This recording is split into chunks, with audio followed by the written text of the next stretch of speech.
In a season of glad tidings, what do we make of the scenario in 3 locations, north, south, and east, of children, women, and other vulnerable Nigerians stampeded to death just to get food to eat?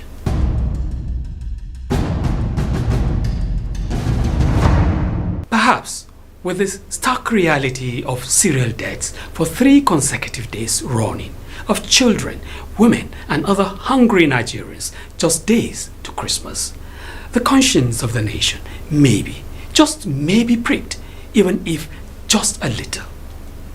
First, it was Ibadan. 40 children dead. 3 days after, 10 persons died in Abuja Holy Trinity Catholic Church. Same day, only moments to Christmas, a season of joy, merriment, fiestas, and celebrations. Another 30 met their tragic death in Okija, Anambra State. In all these serial tragic scenarios, the circumstances were the same. Stampede resulting from scramble just to get what to eat, and perhaps reserve some just to feel the sense of the glad tidings of Christmas like everyone else.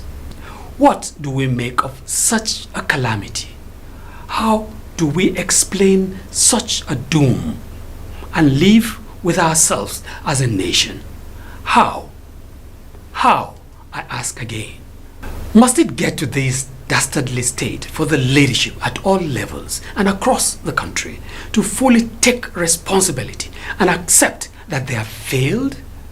Aren't the multiple death incidents another glaring indictment of a system that has failed its people in a resource-rich nation, trapped in a pitiable state where attempting to get a cup of rice becomes a death sentence for family members? If at all, this band of leadership ever thought that the litany of damning and credible figures of hunger, lack, and deprivation in the public domain were trumped up to spite them for their ineptitude and insensitivity, can they still snub away the cold corpses in Ibadan, Abuja, and Okija? Don't the misfortunes of the last few days say it all? Aren't we bothered about the UN Hunger 2024 statistics projecting that 33 million Nigerians face acute food insecurity, including over 16 million children not knowing where their next meal will come from? That's about 15% of the population, up from 7% in 2022. The World Food Program, WFP, says Nigeria is having one of the most life-threatening forms of malnutrition.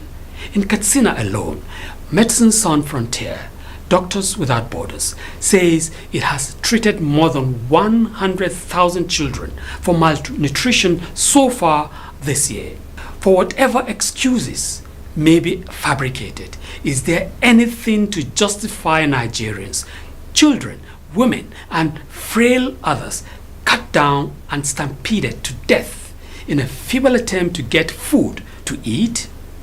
How can this country that was once a net importer and producer of food be today turned literally into a starving nation?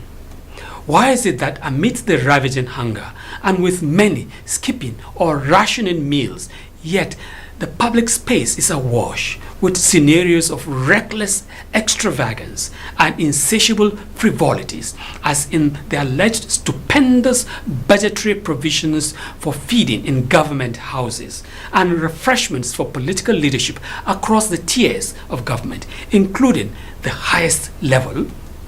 They eat what they want, drink what they want, whenever, however, wherever, while the vast majority sulk in hunger. Let's pause to think for a moment about the choices there are.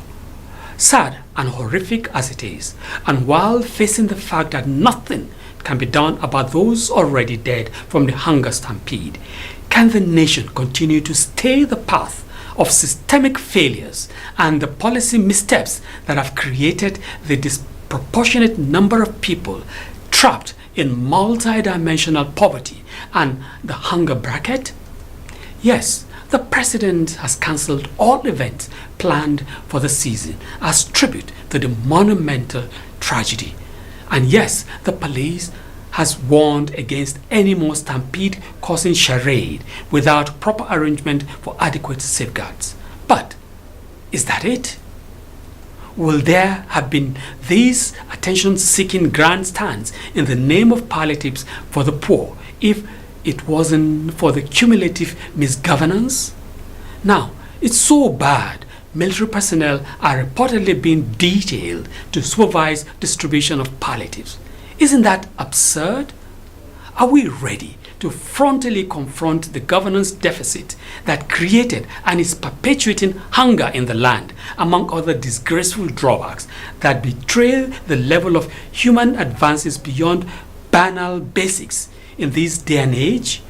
When will the nation policy drivers at all levels quit the lip service and cosmetic half-hearted antics that have not and cannot address the debilitating and dehumanizing conditions most Nigerians have found themselves? Will it be out of place to state that if the horrific stampede resulting in the death of close to 80 Nigerians, among them children and women, doesn't jolt the nation to its current dire realities, then nothing will, especially coming in a season meant for celebration and happening at different locations almost simultaneously, just days apart.